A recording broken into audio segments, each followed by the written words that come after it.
Hello, everybody. Welcome to Riptide. We are here in beautiful Sandusky, Ohio, on day one of the first major pack.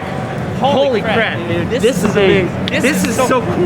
We're back. Oh my God! It took forever. It took forever. It's been like a year and a half. It really did. Woo! Yes, I gotta say, big shout out to the Riptide staff and just venue staff. They've been enforcing masks. You know what I'm saying, making sure everybody stays hand sanitized up, all that wonderful stuff. Yes, I'm so excited to be here, Cody. It's been so damn long. Yeah, I'm so excited. I'm ready to cast doubles. That doesn't normally happen. Doubles we got for day one. So day one's gonna be doubles and squad strike a little bit later in the day. Obviously, single starts tomorrow, then wraps up at top 8 on Sunday. Just reminding you, in case you forgot how tournaments work, because Lord knows it's been a long time. Riptide 2 was, remember, we had to schedule for last year. That's right. And then it had to get canceled because of everything going on. So really, this is just amazing, you know, for all reasons. Just getting to this event back specifically is a huge accomplishment. 100%. I didn't think it'd be really fun to swim in September. I'm like, it's kind of cold in the Midwest, but you know, the weather's actually perfect this weekend. So if you're in the surrounding area, well, you won't be able to come. But if you at least want to come and get in the pool with us, you can do that. That's free to everybody if you pay. But yeah, definitely come through, y'all, and be sure to stay with us in the chat, man. Coney and Rob, we're going to lead you on this journey here for the next 2 hours. I'm a big doubles advocate. Anybody that knows me knows that. A little back and forth on squad strike, but doubles, though, you got me. You don't like squad strike? Come on. I'm a freak of nature. I love squad strike, really? bro. I love it. Yeah. Well, see, you play a lot of characters, so it makes sense. That's true. That's true. Yeah, not having a main helps that. But Yeah. coming up first, we got Jut and Lemon Tea. Jut actually from Panda. He's on our social media team. Yeah, gonna play Incineroar. Pretty strong Incineroar player. Meanwhile, on the other side, we got Vemzar and Exalted. Wolf Incineroar against Korin Byleth. That's right. Anime feet versus a lot of fur. Yeah. So, I mean, you know, do what you want with that information. Pick your poison. That's yeah. right. One or the other. Yeah. This is actually going to be a good one, though. I think, you know, all 4 of these characters really, you know, kick off a lot of matches in a major way. Yeah. I mean, of course, with this being like early doubles, you get to see, you know, teammates kind of try things out. You know, combos that probably won't work in a more conventional environment. You're like, you know what? That 0 to 80 combo that we loved that one time, let's run it. Yeah. Okay, I thought he was actually going to pick random, but no, we switched off. Yeah, I feel like at this point you're going to see a lot of people sort of at day one of doubles. You could see a lot of, like you said, sort of those labbed out combos. It's a lot of these things are just sort of developed in a basement somewhere. People try to figure out what the best strat is to shave off stocks very quickly. Sometimes it works, sometimes it doesn't, but that's what you're going to see very early on. Yeah, no doubt about it. It seems like the early shot right now is kind of the 1v1 type of format. And that's a tale as old as time. We have seen that happen so many times. But, of course, the name of the game here is doubles, which breeds team synergy. You're going to have to tap into that. And at these low percents, all 4 of these characters can combo into each other really well. Yeah, low percents are going to be really big across the board. All these characters have guaranteed throw situations into other stuff. You can see Jut and Lemon Tea having a situation mid, trying to beat up on the Korin 2v1. Doesn't quite pan out, but doesn't matter because Byleth is gone. Yeah, and that's kind of the tricky part about the swordsman. They don't have the, you know, the quickest buttons up close and personal, so to go toe-to-toe and trade blows with somebody like Incineroar, you're just biting off a lot more than you could probably chew there. But the great thing about being a swordy in doubles is that it really doesn't take much for a follow-up. I literally just throw you, and you just jump in the air and flick the C-stick and follow-up. You get free damage basically no matter what. You can see right there. Right now, red team is pretty firmly ahead. Jut losing his stock, but oh my goodness, you could see the Korin actually, that should do it. Yeah, not going to be able to make it back. Oh, talk about the save of a century. And okay, yeah. Oh, not worth it. Yeah, easy come, easy go. I was going to say, that was a really good, like edge guard there. Yeah. I mean, to use, you know, the neutral special, because you know Korin likes to use back here. They're like pushing towards the stage. Yeah, it was looking pretty close, but not quite enough. You can see right now Lemon Tea still with 3 stocks. It's still pretty fresh, man. 115, not especially high for that stock. As long as he just, like, chills under the platform. But he got hit by the pin kick, so that's going to do it. Red team still very strong, very far ahead. Yeah, you hit him with the 3 C's. The Coney's commentary curse, man. Oh! Yeah, he said anime feet. Here's the furry feet right here, right? Claws and everything. Oh, stage spike too. Yeah, that's going to do it. Yeah, and this is just like one of those examples where certain characters might be whatever in singles. I mean, say what you want about Incineroar, but in doubles, this character kind of moves up a little bit just because of stuff like that. Yeah, the extreme characters in that way do tend to do better. It's really weird. I think some characters like Luigi or Little Mac, not really because they are just so immobile.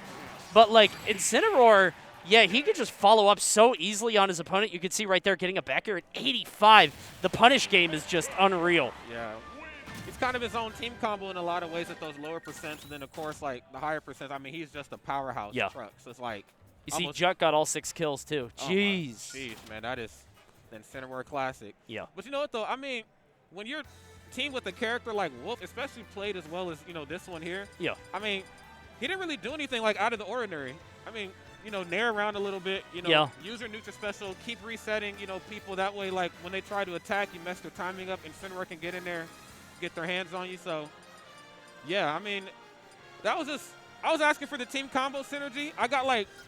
Not the synergy like in the combos, but we did get like people on the same page, so I'm cool with that. You got some follow through. I mean, we saw the Wolf throw into the Incineroar down air. That worked perfectly. It just really comes down to Wolf is able to do a lot of things. He can play on point, and he can try to do as much damage as possible. He can also do a really good job of just disrupting. That's right. Like if somebody's trying to gift Incineroar, or off the side trying to get them, he can shoot the laser, he can find a way to get over there, and even if he's not burning them, he can threaten. Because if you need a smash attack on the side of the stage against Wolf, you might die at 70-80. Yeah, and I'm actually glad you brought that up because one thing I forgot about was that both characters on the red, or I guess soon to be blue team here, both characters, actually I don't know what color they're about to be, but they both have pretty lackluster type of recoveries. I mean, depending on who you ask, they take them a pretty considerable amount, but they're really more like attack-based coming back to the ledge as opposed to like getting back safely. But they did a really good job at covering themselves, especially versus 2 swordsmen who can just get out there and again swing on these 2. So fresh out the gate right here, a lowland whip. But I'm seeing some better team synergy right now in the green team. Yeah, but I always get weird when 2 players in doubles just totally swap characters. It just sort of suggests like maybe they're a little bit more casual, maybe they're not as like deep into, because like if you play in doubles and you're trying to win, you pick that one character, right? You both have your thing. You see Jut on the side going for the air dodge a little bit too far. Maybe this is what they're used to though. Yeah. I mean, maybe Joker Mario was the play all along. Yeah, who knows, man? I mean, both of those 2 characters very, very strong in singles and doubles. I could only imagine what they could do with each other. I mean, Mario has been a threat in doubles literally since, well, I was going to say since Brawl, since Smash 4. So it ain't been that long, but it's been long enough, damn it. I'm tired of getting thrown into stuff. Yeah. Oh, trying to get Incineroar off on the side. Mario will be better at that than, who he had before, who I believe was Corrin. Right. You can see right now, blue team is struggling just because Jut did lose that stock early, but he does get the back air, and he's going to get 2. I think. No, he's able to survive. Huge forward air off on the side. Jeez, man, talk about going deep. But that's what you have to do, man, especially if you're somebody like Jut. A pretty lackluster start here to this double set, but, like they always say, man, it's not about how you start. It's certainly about how you finish. And there's the throw right into the up smash. They're starting to sync up a little bit better here, Coney. I like this. Yeah, it's looking a little bit better. Jut right now at 104. Really comes down to him being able to hold that stock, but you see Arsene is out. We're going to see if Vimzar or Exalted can get that stock away. Lemon Tea is getting hit on the side, and you can see Joker doing the correct thing, running to the left side of the stage, not going for the Wolf who is recovering, getting that forward smash on Jut. Yeah, that's good doubles one-on-one right there. And Jut almost had like a That's So Raven moment because he went for the one jab to kind of throw him off because I think he expected him to go for all 3 so he can punish. He was like, let me just go for the one jab and see if you're paying attention. Yeah. And lo and behold, Joker's like, me and Arsene are always paying attention, sir. Yeah. It's a good heat check. Okay. See that, that like back throw, just so disruptive. You can see Jut waiting for the punish, not going to happen. There's the back throw. Everybody's going flying. But unfortunately for Jut, mostly his teammate. But it is pretty much even here. Jut does have 50, which is not especially high. But you could see Mario there going crazy with that jab forward smash. Yeah, and this is why we don't do the 2 1v1 things because in doubles is one thing, but singles, not every character is on the same level, man. And there's that recovery gimp. You can see it there. The downwards guns stuffing Incineroar's jump. And now it's going to be a 2v1. This is not good right here. Wolf, certainly combo food here on the menu. Roxy's playing pretty well right now, and this is actually a pretty okay spot for Wolf. I don't want to say a good spot, but it's better than Incineroar in a 2v1. At least he has footwork here to maneuver around. Yeah, you're a little bit more mobile.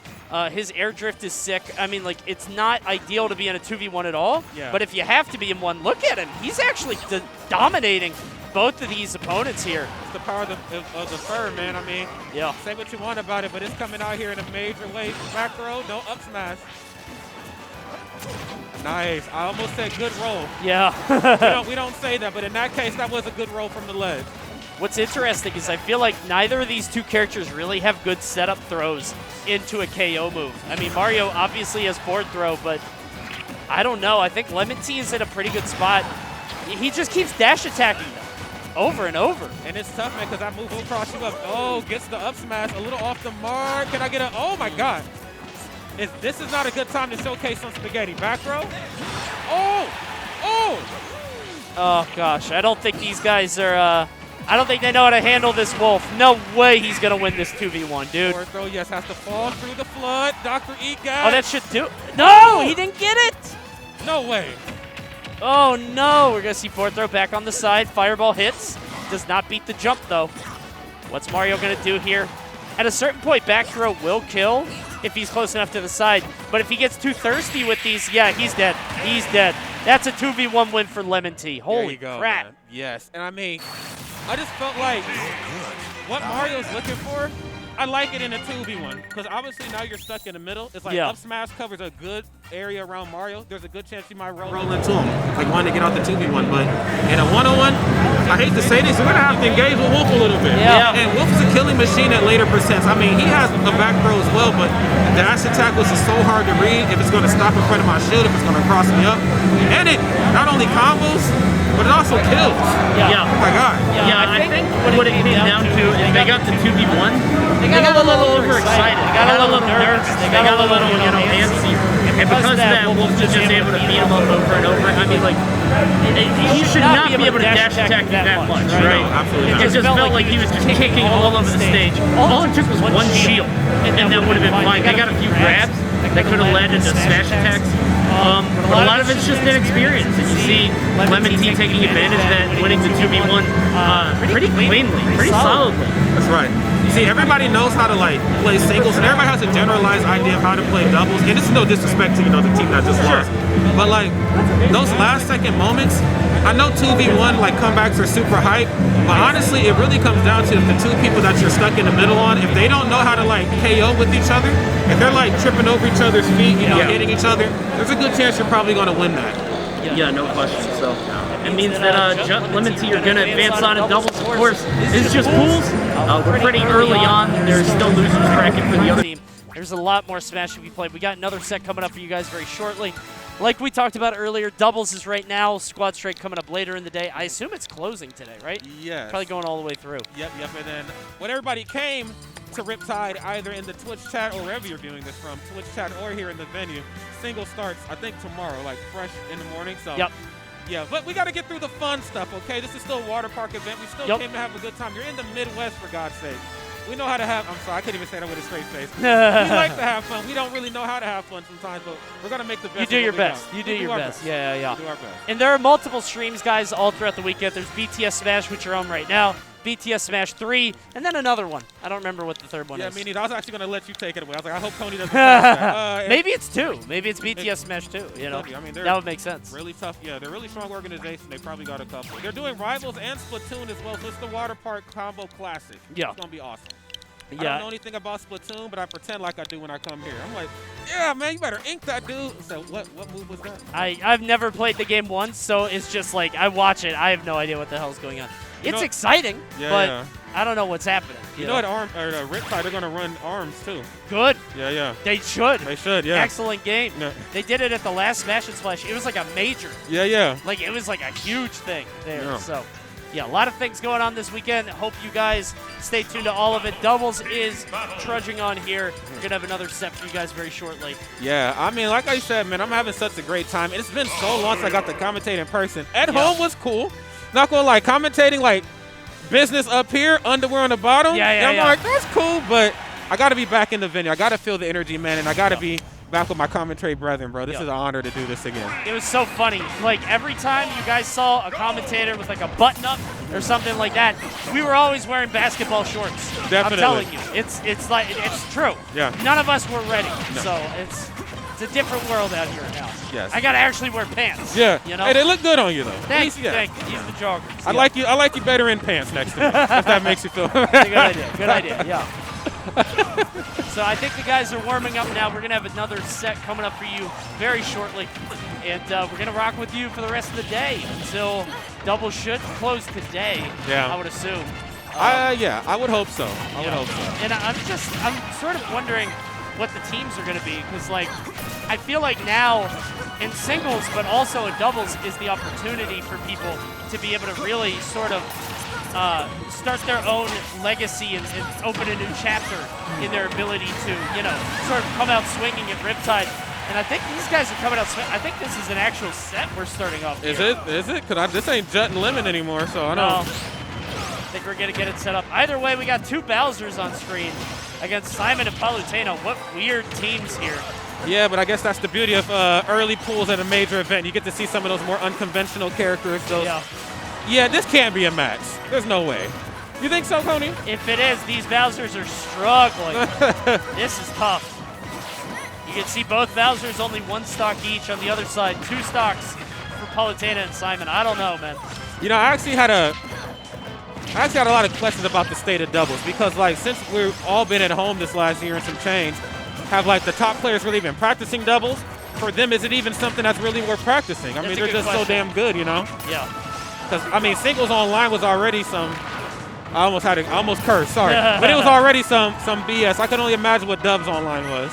Yeah, I don't think anybody practiced it at all. That's a really good point. I am curious to see what the level of play is going to be like, because I do feel like doubles is its own game. And if people haven't practiced it, are people going to be ready? What team is going to adapt the fastest and be able to, you know, sort of come back to this kind of environment on the fly? Oh my God, the hit into the axe. Well done. Yeah, they're going to take game one. That was sexy. You think that was game one?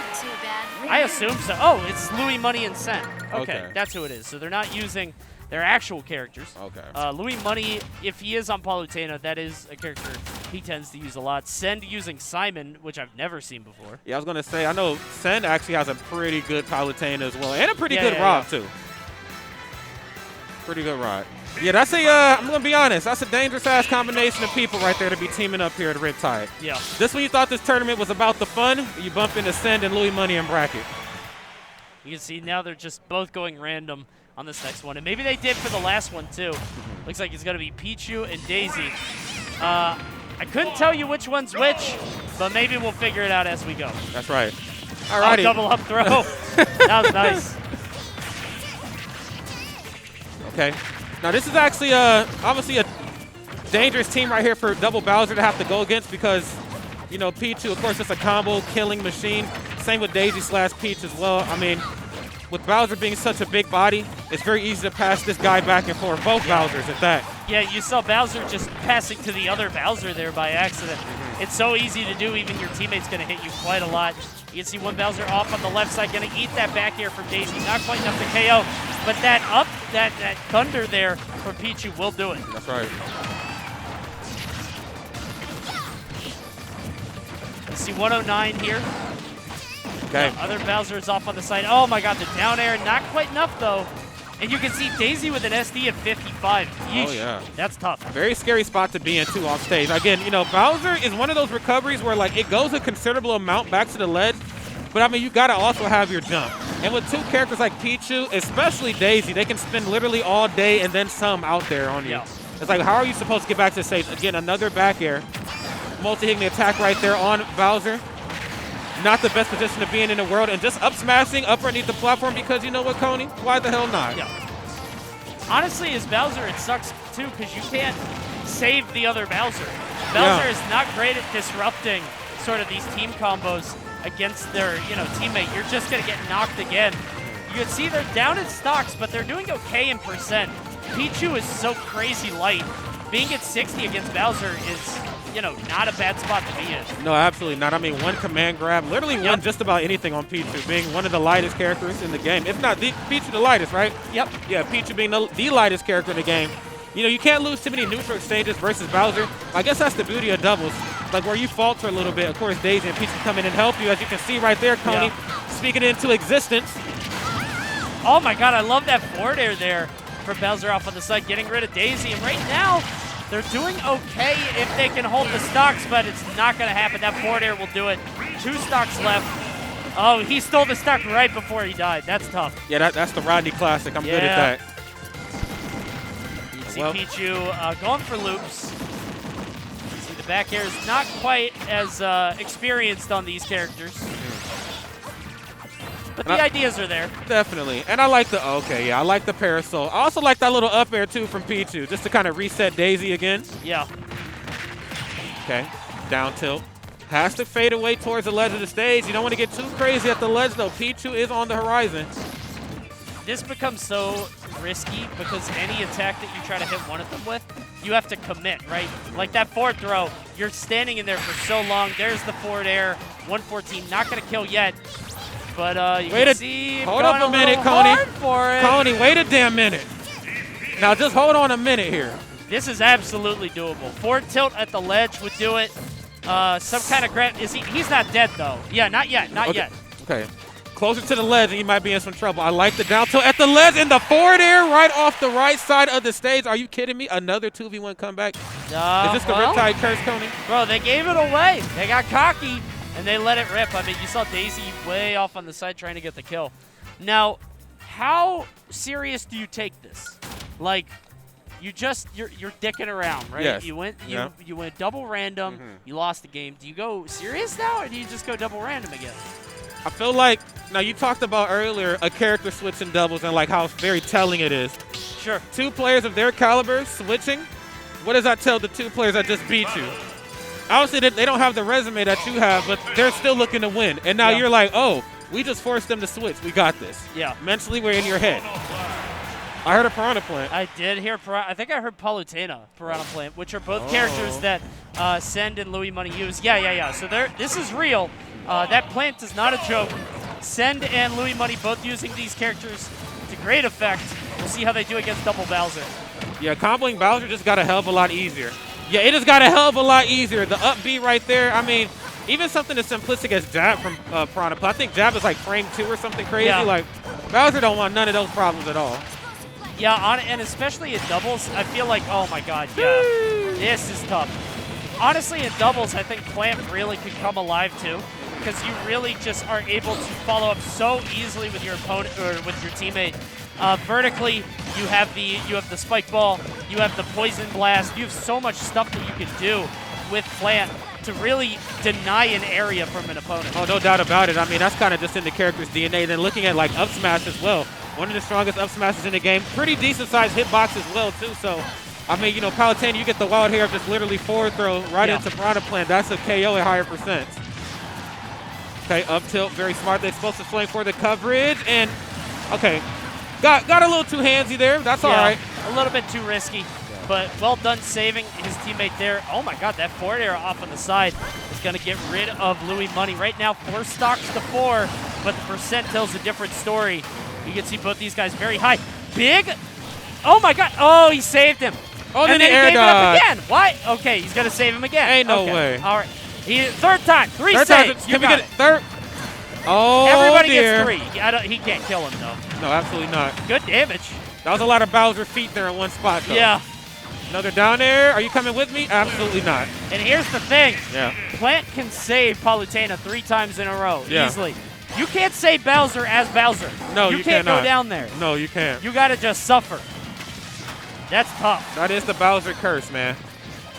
This is tough. I mean, it was looking doable for a little bit because, you know, there was a point in time in the match where both the stock sets were even. And I was like, well, Bowser's in that red percent, you know what I'm saying? That means they got a little raise to throw on their behalf. And we've seen how that kind of fared for them in that last game. But they switched to some semi-serious characters. They're not having that here. All it came down to was that Bowser bomb. I mean, the Bowser side looked good, right? It did. It looked sexy. very close. And then he got saved once, he got saved twice, he got saved 3 times. That stock did not get lost.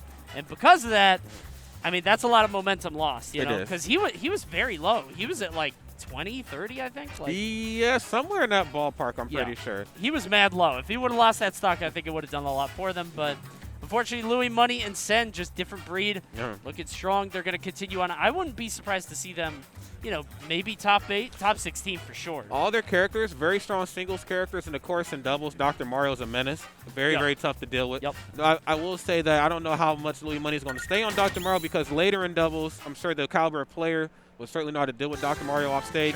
But for the time being, right now, while we're in like kind of this middle pack of players, Dr. Mario, pretty much all of his characters are just going to kill a lot of stuff. I think he's just going to probably just like Palutena all the way through, just because like Palutena is like, you could slot her in anywhere. I would assume when push comes to shove, it's going to be Palutena Ness. Yep. But until that point, they get to do whatever they want. So we'll see how they progress on. A lot of good teams in the bracket. Oh, yeah. I mean, like, everybody has been sort of finding out if they want to play with the same teammate they used before. I mean, Mars and Light have been such a phenomenal team, but I don't know if they're here. I know Mars is here. I don't know if Light. I did see Mars. I didn't see Light. Yeah, so there are so many doubles teams that have been sort of phenomenal from behind and the time skip, and now I'm like, after a year and a half, do you stick with the same people? Yeah. Are you going to try new stuff, new combinations, new characters are in the game too? We haven't even touched that. There's been some characters who have not seen an offline tournament at this stature. I think Min has not. Banjo? Sephiroth. Banjo did. Sephiroth, yeah. Steve. Yeah, literally everybody from Wave 2 didn't see an offline event. So. Yeah. Min top 8, Riptide, are y'all ready? I'm sure they'll love that. I know you'll love it. I mean, do you like Min in this game? I know you like ARMS. I do like ARMS. Okay. I do like ARMS. You know, Min is, I think people freaked out about her. I think she's good, but I don't think she's like. Yeah. She's not OD. She's crazy. Yeah. I feel that way about Pyramithra too. Really? Yeah. I think they're strong, but I think here's the thing. Okay, I'm listening. I think Pyramithra, and we'll see at this event, right? Okay. But I think they're just very easy to pick up. They're very intuitive. Yeah, you're right. They just sort of make sense. And I feel like because of that, yeah, they're going to get better, but I feel like the counterplay will also sort of outpace. That's right. And no doubt they're top 10. More than that? I don't know. A lot of people said top 3, top 1. Oh, what the hell? Top 1, bro? I think those people are being a little, Learn the matchup, all right. Yeah, what the hell? Top 1 is OD. I'll give you top 10, though. Top 10, definitely. Top 10 for sure. And what's funny is, like, I just see Pyra get kills for free. Yeah. Like, people do not shield the down air. And no, it's they don't. like, if she's above you, you know what she wants. That's the only reason she's out there. Yep. So, give it some time. We'll see how the character does. I am interested to see how some players do. Obviously, Leo has been working out of Pyramithra. Yes. Spargo, of course, had a great showing at Summit. I believe he's here as well. A lot of people picking up the character, so we'll see. I'm excited to see, man. You know, when I see some of these players and like just how great they've been offline or online, excuse me, there's always the talk of what's going to happen when we get back into the offline sense. You know what I'm saying? Can they still hang with some of the best? Can they still run doubles? Can they do this? Can they do that? I mean, lo and behold, we just seen Louis Money and Sen. Now, granted, they might have played because they're from better regions, so they might have had a couple regionals offline to kind of warm themselves back up. Yeah. But rest assured, friends, if they were nice before online, they're going to be damn nice after. All right? Yeah. Everybody's itching to get back in it. Yo. And I do think that we've had some events where, you know, offline is sort of back. Yeah. At a lot of local levels, some people have been playing the game, and some people, I think, are realizing that, like, you got to warm back up to it. You got to unrust. I mean, we've seen some performances for players that were historically dominant offline. After this, it seems like they haven't really kept up, and they're going to have to sort of ramp back up to it. Interested to see if that happens here at Riptide. Just because I feel like there are so many players that may or may not have taken this seriously, you know? I mean, Riptide would be the ultimate proving grounds for that. You know, Summit was actually also just big shout out to you for Summit, bro. Y'all handled Summit was some good shit. Y'all handled that. It was a good time. Yes, it was a great time. Thanks to BTS Smash, you know, Beyond the Summit for hosting us. I got these joggers. Check it out. Summit joggers. Let's go. You can stand up. Nice. I don't think they can see. They can. They can. Oh, yeah, you can see these. Yeah, these are great. These are great. Thank you, Summit, for the joggers. Fancy. But yeah, Summit was amazing. It was a great way to ring it back in. I felt like it was a little serious. Like, it was. Usually I feel like Summits are more laid back and chill. But this one was like, since it was the first one in a long time, it had to be a little bit more serious and real. It's almost like the same ingredients that are supposed to make those type of environments chill were also the same ingredients that made them intense. Because it was like, in any other sense, we've been traveling all year. We got one where we can kind of chill at. Right. But this one was like, we haven't done anything in a year, in almost 2 years, and the best players in the world are literally under one roof. Yeah. It's time to whoop some ass. Yeah. No doubt about it. Speaking of whooping some ass, friends, welcome back to Riptide if you're just tuning in. Coney here, Rod here, and we got doubles, okay? Say what you want about it. I like doubles. Coney is kind of whatever about it, but we're going to get through this, okay? And yes, we just seen Louis Money and Sen. They put on a really great performance. The great thing about doubles early on as well is that we also get to see different characters. Yeah, you know, later on, you know you're going to see Wolf, you know you're going to see Joker, Palu, whatever, but early on, Piranha Plant, the Belmonts, I'm here for that. Yeah, I feel like early on in a tournament is when all the fun stuff starts. You can see two teams coming together now. Cloud and Ike are being hovered. They do lock them in up against Marth and Daisy. So a lot of sword rep here. Daisy's got to figure out how to really find a way to maneuver around all these disjointed hitboxes. No doubt, man. Feels like it'd be a challenge. Yeah, Hawk and Lioness, I feel like I know these names. I just cannot remember for the life of me where they're from. But Hawk and Lioness, oh, wait. Are they twins? I think they're the twins. Yeah. There's a few sets of really nasty twins in Smash, and they're one of them. The other ones are Lucky and Low. Lucky and Low. That's yeah, right. I was going to say the Wario. Yeah. You know, they say the first thing that goes to memory. I'm getting old up here, y'all. We've been in this a while. But, yes, let's go ahead and get it here. A lot of swords here to be swung in this game. Starting up PS2. Huge forward smash there. Oh, my God. That forward smash was enough to get rid of Marth. Well done there. Yeah, and this, again, you got to watch how you land sometimes in doubles.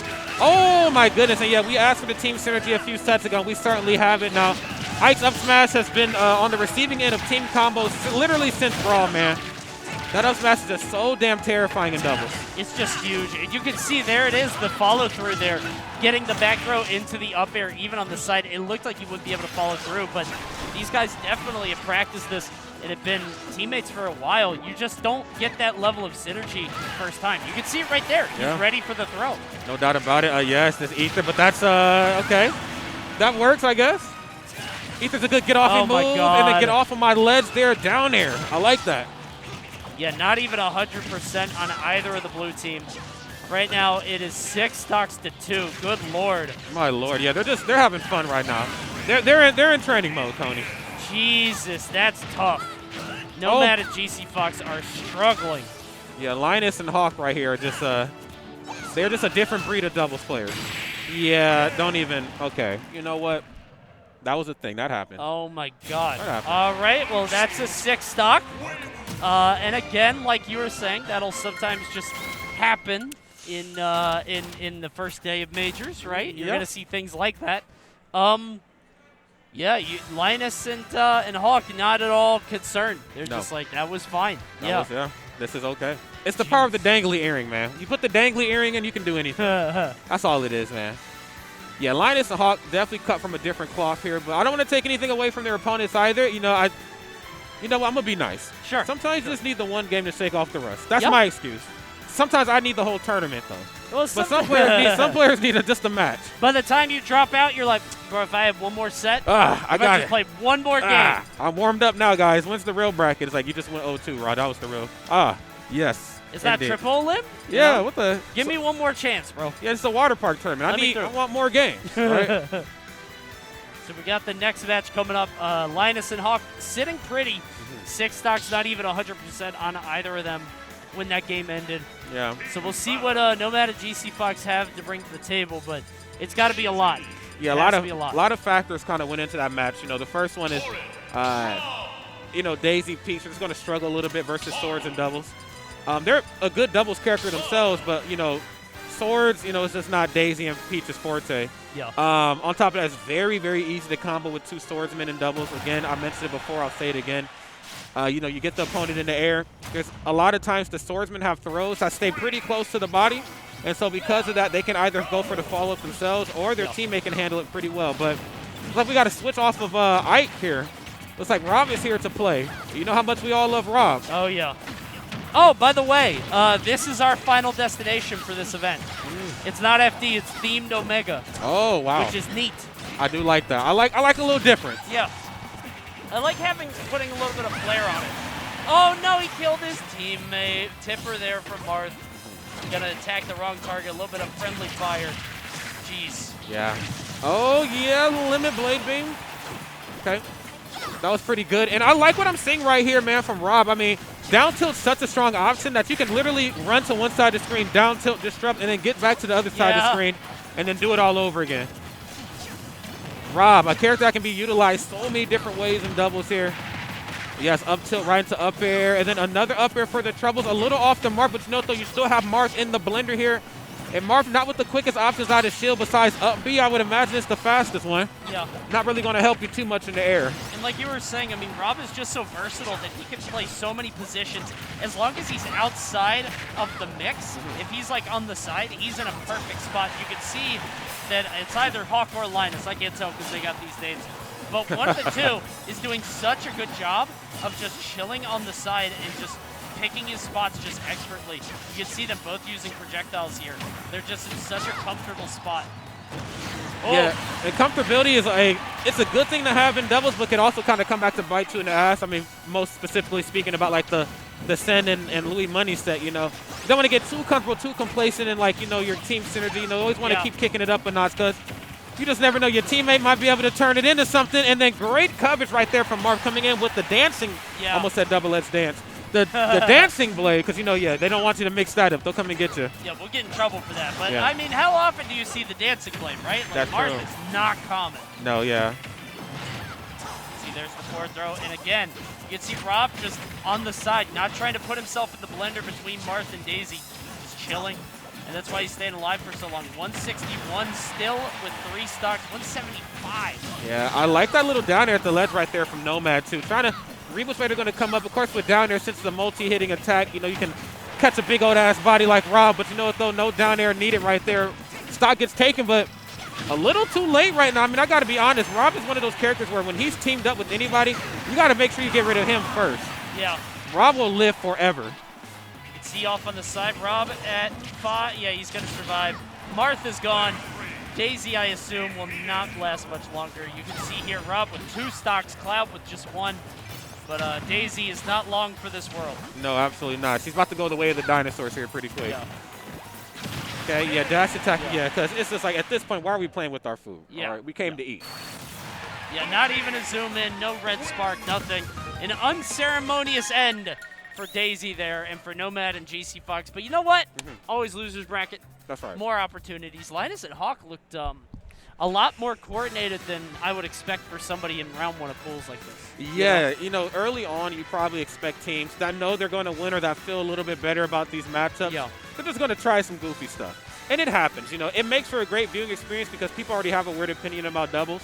So, you know, you get 2 people talented like Linus and Hawk to just come in and basically do what they just did there. Yeah. It's not uncommon. But in their case, they just kind of stayed poised. They were like, yo, we're on a mission. Yeah. When I throw, you do this. When you do this, I do this. And they just did it to, like, the best of their ability. It looked really good. Yeah, there was no goofiness. No. Like, they were just, like, totally business all the way.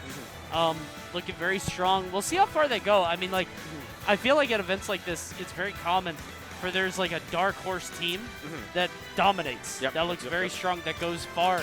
I remember Loaf and Lucky, like you were saying before. I remember seeing them do that at a past event. And it could happen here again. We'll see how far Linus and Hawk go. Yeah. Oh, okay. Hey, actually, we're going to switch over and pay some bills really quick. So October 1st through 3rd, Low Tide City. So, yes, if you're at Riptide and you are like, yo, I just need to keep swimming. How do I keep swimming? I want to get my dory on. Well, swim your ass right on over to Low Tide City, okay? 3001 Kalahari Boulevard, Round Rock, Texas, okay? Yes, Texas is whatever right now. But you know what, though? If Texas as a state's not going to have you covered, trust me, the people running this event will make sure you can swim as safely as possible. Yeah, absolutely. There's so many safety precautions happening at Riptide, and I assume will be in place at Low Tide City. Check it out, smash.gg/Low Tide City, happening October 1st through the 3rd in Round Rock, Texas. Check it out if you need more water park tournaments, man. This is also happening at the Kalahari at Round Rock. So if you see Riptide, you're thinking, oh man, I should have gone. I see so many tweets saying, you know, the fear of missing out. It's so back. many FOMO tweets about not being able to make it. So Low Tide City is a good option. It really is. And then main stage, 2021, November 12th through 14th. So if you just watched BTS, you know, you just know that they did their summit. And Coney's here with me, and a lot of the people who just did that, players and production included, put on a phenomenal performance. But it ain't done there.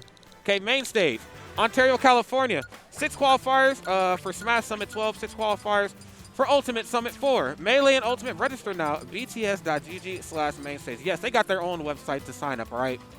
Dude, that the fact that there are 6 qualifiers for the next Summit events, that's nuts. That is nutty. That's insane. Those events have always been very prestigious, being the Summits. People love those things. Every single year they bang, and to have 6 open spots at this, I mean, we might see a dark horse get into those, maybe even 2 with 6 qualifiers. So could be you. Check it out, Ontario, California. It could be me. It could be you. Think it could be me? Make it. My me gunners going places.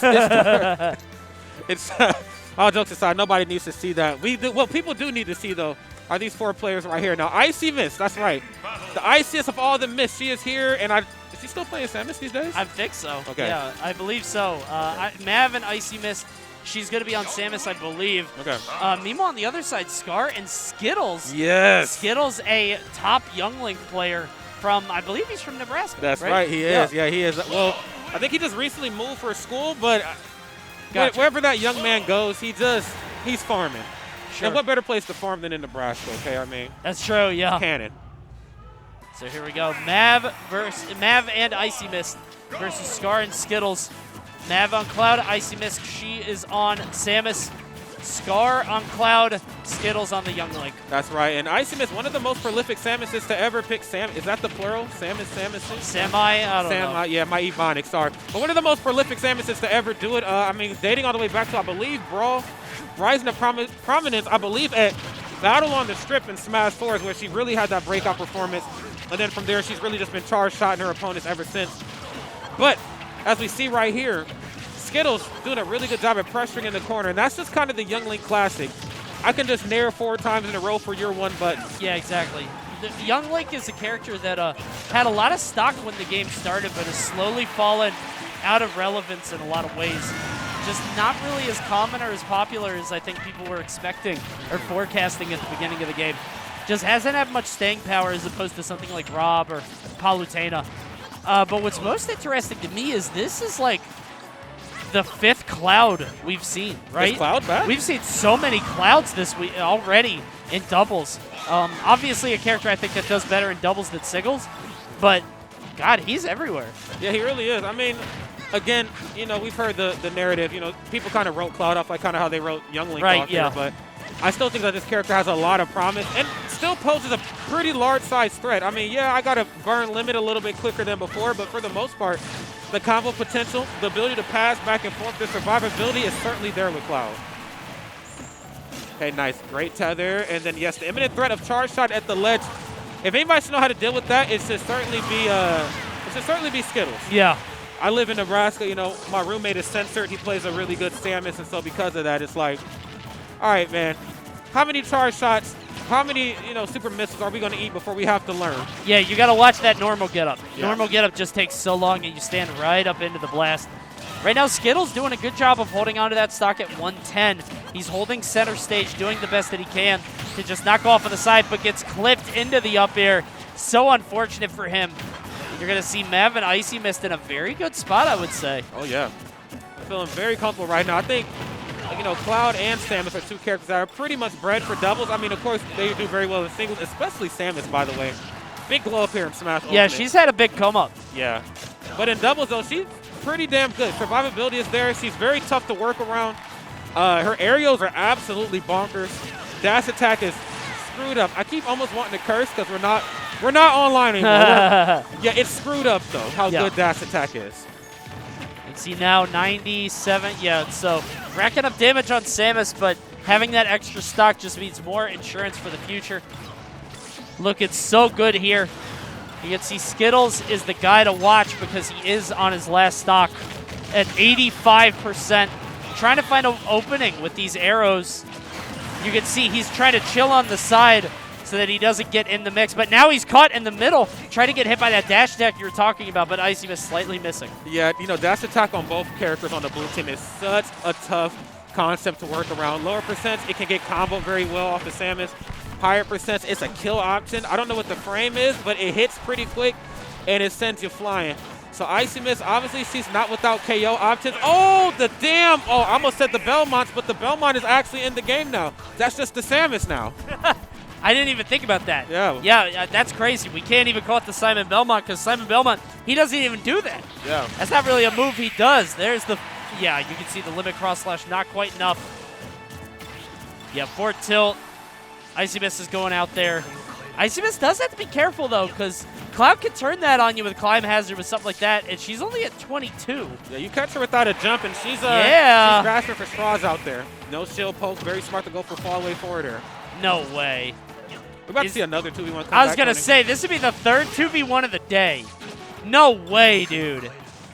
Oh. Ugh. Okay, oh, nice. I love the jab. The Samus Kung Fu is real, y'all. That one jab Yeah. is not what you think. The game even tells you. Like, there's like a tooltip in the game that's like, yeah, Samus jab sucks. Just use jab 1. Yeah.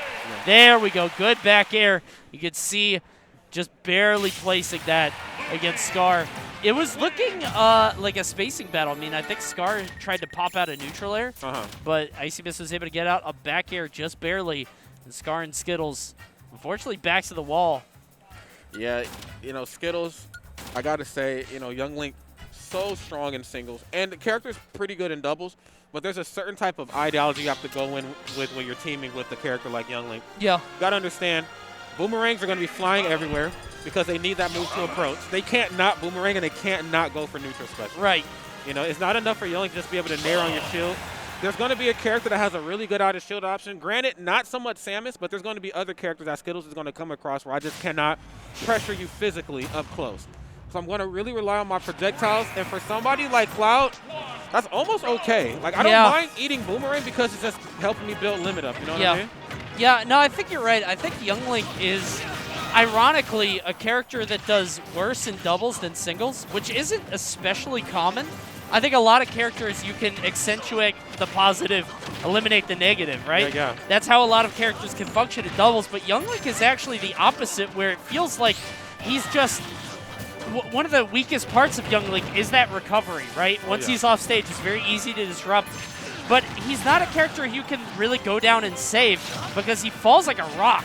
He really does. Yeah. And he almost has his own sort of system for recovery, too, because he has, like, you know, obviously both the double jumps, the bomb reset, the tethering, all that type of stuff, too. So if you are teaming with a Young Link of this caliber and they need saving, you're teaming with the wrong person. Yeah. You see there's a down air from Skittles, getting that first kill. Red team looking way stronger at the start here. Oh, yeah. Icy Mist is at 119, but doesn't have much to watch out for from Young Link. I mean, like, I feel like Young Link isn't quite as scary at these percent windows. It's really Scar and Cloud here. Yeah, because, you know, Young Link needs that one hit into another hit. Exactly. You know, they don't have the stray hits are not really there. So, I mean, on that same turn of breath, though, using like grounded neutral beat that pops the opponent in the air, like that's your opportunity as the teammate to go in and be like, okay, this is a good distance for me to go in and go for a follow-up. So. Definitely. See right now, red team with a slight lead. All comes down to Scar. You can see Scar farming limit on the side. He does get it, throws the blade beam. That's so smart. If Scar just keeps doing that, he could get so much free percent. It does put his opponent in a 2v1, which sucks, but it means he's not dropping that stock. He can hold it for a very long time. Yeah, and survivability is definitely the name of the game with Cloud because it's so easy to be like, oh, Cloud's recovery, blah, blah, blah, this, blah, blah, blah, that. But honestly, though, in order to even, like, get into the recovery talk, you have to actually hit Cloud's ass. Yeah. And if you can't even get close enough, or if he's not allowing you, or if he's just, like, spacing so well that you just cannot find an opening, this is a Cloud being played very well. Yeah. Good Lord. Well, there we go. Yeah, finally. Down air bounce. I mean, he lived forever. He made the most out of that stock. Even in stocks, but not in percent. You see Scar trying to find a way open. Yeah, Icy Mist going to lose that one. Red team well on their way to tying it up. This might be the first game 3 of the day. It could possibly. Oh, wait, no. We had the Louis money and the damn Louis money. But Never we didn't mind. know, though. That doesn't count. And we also missed like 55% of that match. That's true, yeah. Okay. Bomb. I like that. I like this more subtle approach here that Skittles was taking. I feel like in the last game he was being more the aggressor. Now he's kind of playing the role that Icy Mist is playing. You know, they're both kind of just staying in the mid. Well, oh, God. Now you might have to be a little bit more aggressive here. Who knows? But yeah, maybe overstayed his welcome on the ledge there a little bit. Yeah. But either way, I think it's pretty comfortable for the red team. Icy Mist, if she can hold on to that stock, there might be a breath of life here, but it's going to be difficult. Okay. Okay, double bow and arrow. Nothing off the boomerang, but just kind of pinning him down here. And you got to really watch that that chip away damage. I mean, versus other characters, sure. Versus Cloud, you got to make sure every hit counts, obviously. Because every time you hit him, he gets that limit built up. So you definitely don't want to be the guy that was like, how did he get this at 50%? Oh, yeah, I just kept throwing Deku nuts at him. Yeah. That's how I did that. Oops. You saw there, Skittles not getting the KO with the up B. That was so unfortunate. Looked like he had him off on the side totally, but not quite enough. Doesn't matter either way, though. Icy Mist left all alone here. 146. You got to imagine it's probably going to wrap up quickly. And we're probably going to go to the next game. I mean, like if it was a 2v1, but they both only have one stock, it'd be fine. But having 3 is just... Yeah, 3 is absurd. Even for somebody as Samus who can live a hell of a long time out there. She's very heavy. The recovery system is absolutely phenomenal. Even if she's out of a jump, she can, like, bomb recovery her way back, but not while Mr. Strife is at the ledge. Yeah. I love that wait from Scar. Chilling out, waiting for the opportunity, and eventually landing it. So Red Team going to tie it up, 1-1 currently. And it all comes down to the counter pick. The first 2 games, if I'm not mistaken, were on PS2. That's right. So we'll see if Blue Team has anything else up their sleeve, maybe something different. I feel like that stage is fine, though, for Cloud, Samus. I feel like you need something big. Yeah, Town and City might not be a bad choice. Yeah, just a lot of room to work with. Yeah, I think you need more room. Definitely not Battlefield, though. I feel like something like Battlefield or something that tight would be a bad idea. Yeah, agreed. I just feel like the survivability on all the players, I mean, it was just ridiculous in that last game. I mean, Cloud living to, I mean, more than halfway into the match, mind you. Yeah. Living to the dark red percents that long is ridiculous. Yes. Samus, I expect that from. Of course, she's a pretty tough character to kill, you know, for a multitude of reasons. For one, you don't want to approach her because she's annoying to fight. But then also, you know, she's heavy too. She's kind of floaty. She's just whatever. Young Link, though, is like, if I expect any character to, you know, drop stocks pretty quickly, it's definitely Young Link. But Skittles actually survived a pretty decent time there. Yeah. I love that neutral air from Skittles. Getting a little bit more damage, but sort of unconventional. Hasn't even been touched here, and his teammate Scar only 6%. Oh, yeah. Red Team coming out of the gate swinging here in Game 3. There you go. Forward air right there for some coverage. Getting nothing off of it. And I like what the Red Team is kind of playing here. You know, originally it was like, you know, we're both going to kind of stay back-to-back and play the doubles game as it comes. So if we're close to each other and the combo arises, we'll be fine. Now they're like, you know what? We're going in, you know, head on, and we're jumping somebody. Yeah. Okay, we're going to hit one guy off stage, leave him out there. If Mav's out there, we're going to jump Icy Mist. Ooh, that was so scary there. You saw the forward smash charging up from Mav, and I think that's one of the reasons we're seeing so much Cloud, is it's so easy to just, like, if your opponent gets a grab on your teammate, it's so easy to just charge a smash attack and punish them hard if they make a quick decision, if they make something rash. It's easy to knock them out. Oh, yeah. Speaking of getting knocked out right there, running right into the barrel cannon there on Samus's arm. You got to watch yourself. What's funny is Icy Mist, we haven't really seen a lot of charge shots from her. A lot of her KOs really, have just come from, like, just the Samus Kung Fu. Yeah, it's weird. I feel like she's been firing a lot of charge shots, but they haven't, like, been the killing blow. Yeah. They've done some damage, but not quite enough. Yeah, she has some very strange hitboxes. They're obviously not like Wii Fit strange, but they're strange enough to get it done at a very major way. Yeah. And I know what you say about, like, oh, you know, don't go off stage, you know what I'm saying? We don't do that in Ultimate. But honestly, you know, there's some characters whose aerials are just that screwed up where I'm like, you know what? This is fine for Samus. Yeah. Nair on Cloud, Nair on Young Link especially, they can't deal with that. They can't handle that really well. Okay, up there from underneath here. Great pressure. I mean, again. Yeah. This is weird because Red Team was looking very powerful at the start. Yeah. They came out swinging. But I think Icy Mist staying alive for what? Almost, 2.5 minutes nearly. Might have swung the momentum for the blue team. It all comes down to Mav now, who is at 133 on Cloud. If he could just keep farming limit, throwing it from afar, maybe picking up some kills. He's got to stay alive, though. Yeah, that's the tricky part about this wonderful game we call Smash. Survivability is kind of tough. There's the up B and then back air. And then, yeah, we're starting to see, you know, Skittles kind of come into themselves a little bit. A lot of those singles combos that don't quite work in doubles are starting to come out, which could also be a very telling sign for the blue team that we might be spending too much time away from each other. There's that Nair I talked about before, Icy Mist. Great game. Sorry, I got my mask caught in my mouth. This is different, y'all. Sorry. Yeah, Icy Mist, though, great stuff. Can we talk about commentating with masks is kind of hard, yeah, dude. there's a meta there. It's a different skill. Yeah. This is tough. Yeah, 114 on Young Link here. You can see 3 stocks across the board. I feel like this really is anybody's game. You can't always say that in double sets. Mav with an excellent punish there with that up smash. Well done. Cloud really showing his worth at doubles, man. He's very good at this. Oh, yeah. There's the cross slash. Courtesy of that up air there by Icy Mist. Skittles really struggling right now.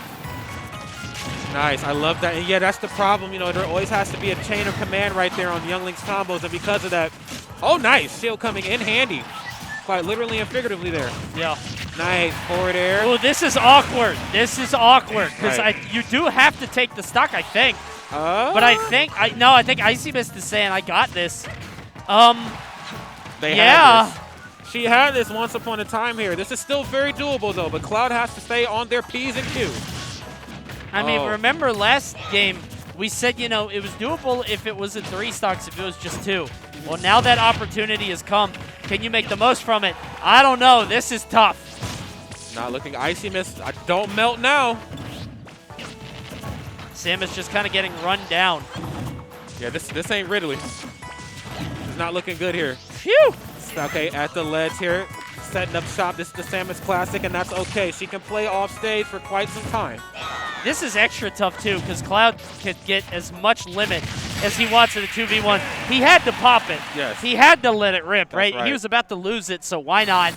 Icy Mist looking, I don't know, kind of helpless in the 2v1 there. Yeah, I mean, she played it as well as she could. I mean, did everything you're supposed to do as Samus. Get on that platform, kind of stay back in the cut, wait for them to come to you. But, you know, the 2-on-2, say what you want about the red team. You know, the synergy was there in points, and then it was kind of not. But in the 2v1, you don't have to worry about that other player. I got a better generalized idea of where my teammate is, so I don't have to worry about hitting him. Now it's just a game of ping pong. Yeah. And Samus, that's a lot of body to be hitting. Yeah, Cloud is just so good at following through on aerials and just juggling back and forth. Yeah. And that's what you saw there from Scar and Skittles, who are going to go up in the set. Cloud is everywhere. Yeah. It's weird. Yeah, Like we didn't see that a lot, you know. I don't know. Maybe we'll see him throughout doubles. Maybe he'll make an appearance in top 8 if this keeps up. Yeah, maybe Spargo's kind of just revitalized the Cloud meta and not just singles, but also doubles. It's really interesting, too, because, I mean, Diddy and Sheik, right? 2 characters that a lot of people wrote off after Smash 4. People slowly started revisiting. Maybe Cloud has some stuff to him, too. A lot of people have been saying that he's sort of just harder working, you know? There's so many sword characters in this game that it becomes like you really have to optimize to pick the right one for you. Yeah. Maybe people are going to come back to him. I don't know. We'll see. Pyra Mithra just came out, and it feels like they're sort of the quintessential sword character, but who knows? Yeah, Mithra's...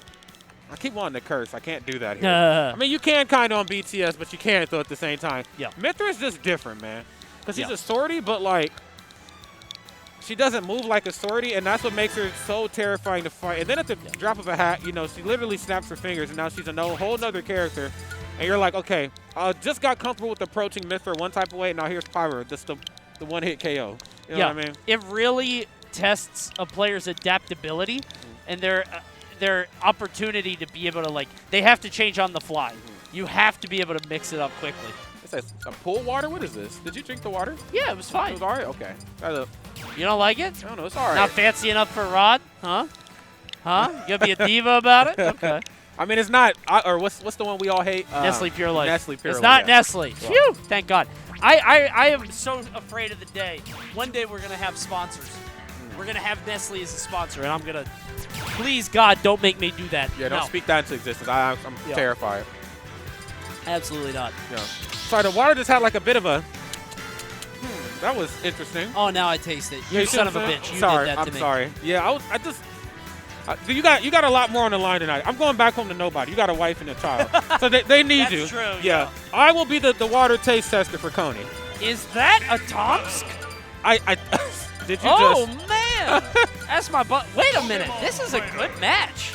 Is that is that Pandarian? That's Pandarian. Okay. Yeah. Wait. Pandarian has the definitely has like that aesthetic. You know what I'm saying? Like when I see somebody two fly sit down, I'm like that has to be Pandarian. So yeah. So this is a pretty interesting match because I feel like this is early for this to happen. Okay, hold on. I got to get on Twitter and actually check Pandarian's pronouns really quick. So Adamisk and Yoda Cage, both very strong players from Joyzy. Yoda Cage, one of the top juniors to do it. Meanwhile, Adamisk, of course, DDD player, did pretty well at Summit. They. Gotcha. Okay. You know, Pandarian really not needing much of an introduction. She's one of the top players in Washington, Pacific Northwest. Oh, yeah. Playing Pokemon Trainer, but has a few other characters in their pocket. Meanwhile, Ludo on Mario. We'll see what they can do as well.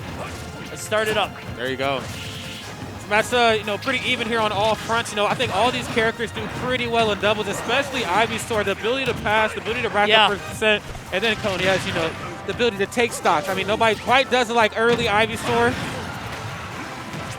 But with that same turn of breath, though, you can't spend too much time off stage. Adam missed that DDD. I mean, literally, I catch you swinging on that Vine Whip, I'm going to throw this belly out at you. Yeah. DDD is sort of functions almost like a bad cloud. I think that if the opponent, swings or tries to do anything, he can really get in there and punish hard. It's just a little bit tougher because he does have more clunky, sort of weird hitboxes. Oh, yeah. But right now, blue team looking strong. I'm most interested to see how this junior functions because, I think Pokemon Trainer and Mario, pretty self-explanatory in doubles. We know how they operate. They sort of do the same thing. But meanwhile, Junior is such a weird and different character with such a unique, specialized game plan. Yeah. What do they do in doubles specifically? No doubt about it. What's funny is I actually just seen that you bring it up. I did see Inhale into up smash a couple times. Yeah. And I like that concept because both characters on the blue team ridiculously strong up smashes. But Bowser Jr. just hits different. You know what I mean? I expect Bowser Jr. to be the combo finisher in a lot of these exchanges, but we'll have to see because DDD's no slouch himself. See Pandarian stuck on the side, struggling quite a bit. Ooh, down air for DDD, but they're going to be able to make it back. Oh my god, the Gordo trading with Flare Blitz. I would not have guessed that. Strange interaction. But here we go, blue team, 4 stocks, red team 4 stocks. Next stock might win. Oh my god, 82. Jeez, man. Just when you thought Mario couldn't get any stronger, more ridiculous. There's the forward smash and the up smash for the coverage. And yes, I even had to hit my teammate to make sure I can solidify that stock is my own. Down air.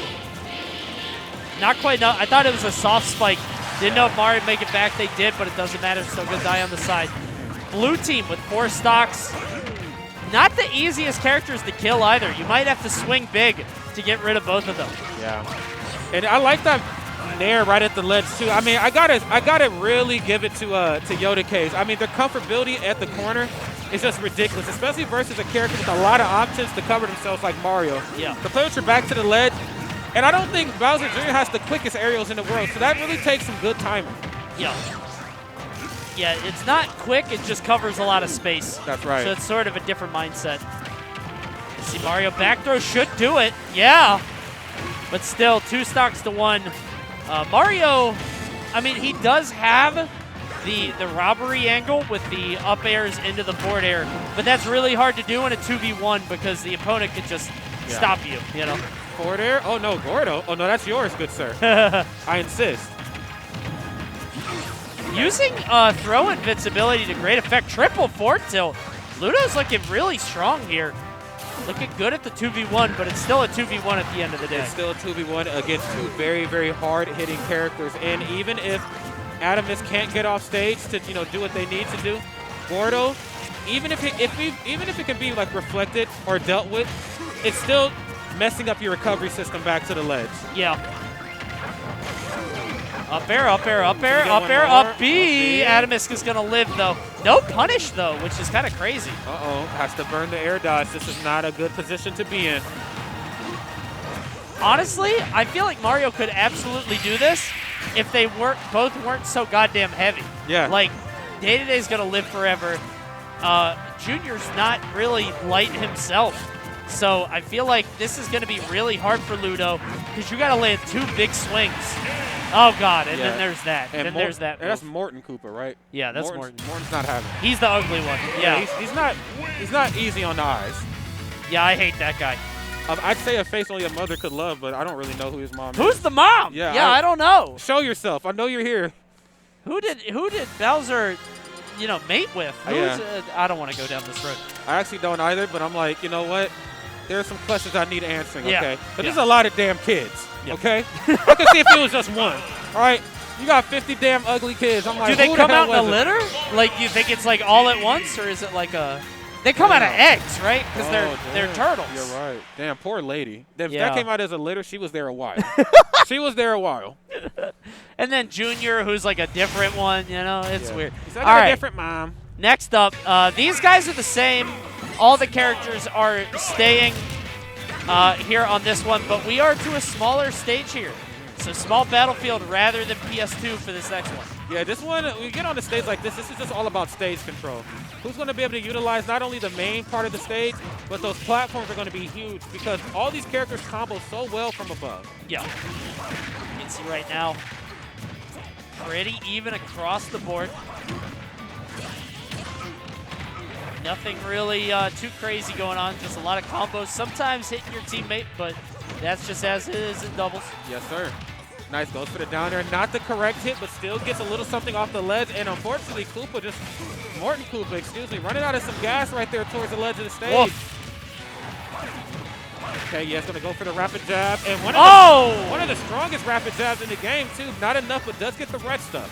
And on the other side of the stage, you see Adamus surprising Pandarian with that dash attack. Pandarian went for the switch and got up right into the dash attack. And honestly, might have been able to get out of it if it wasn't Charizard. I mean, like, I don't know if they were landing at that exact time. Maybe Squirtle would have been in the air. But unfortunate switch there.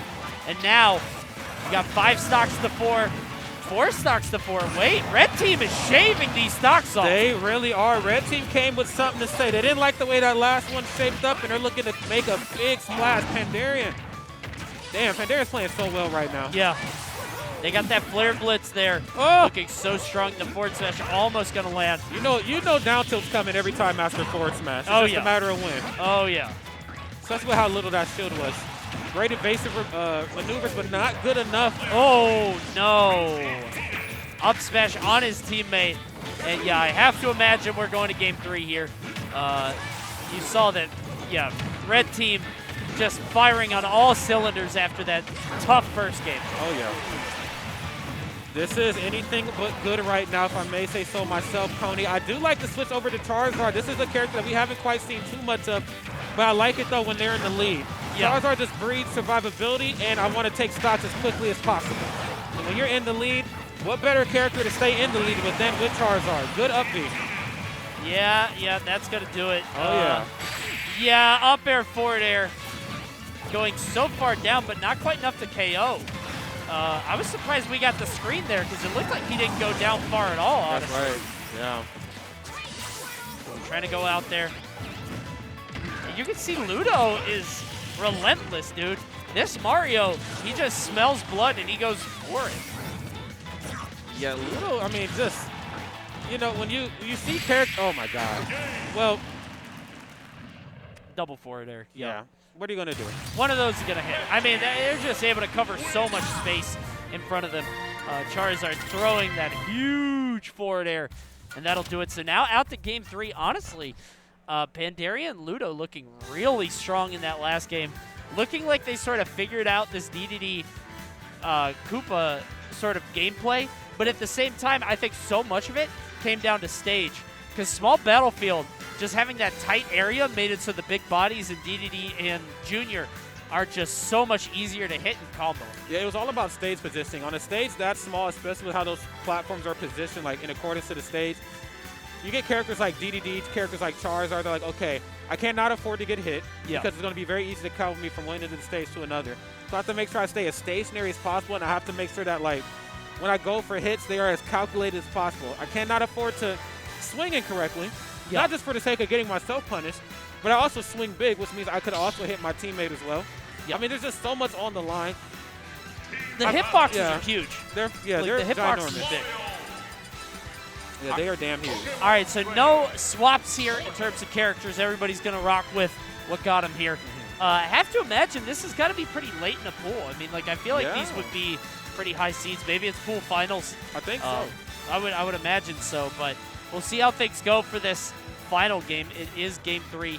Pandarian and Ludo against Adamus and Yoda Cage. Maybe, I was going to say, maybe talking about characters, because Adamus is like nodding his head and they're talking, but I don't know who else he plays. Yeah, I was going to ask. I mean, Adamus has been around for a very long time. I mean, longer than I've been in the community. I've been here 7 years. So, yeah, I don't exactly know the other characters in their toolkit, but I mean, hell, this character allows you to, do well. I mean, honestly, let's be real. Do better than well. I mean, you went to Summit with DDD. I mean, has there ever been a DDD at Summit until Adamus? Oh, God, no. 1 sets, too. Yeah.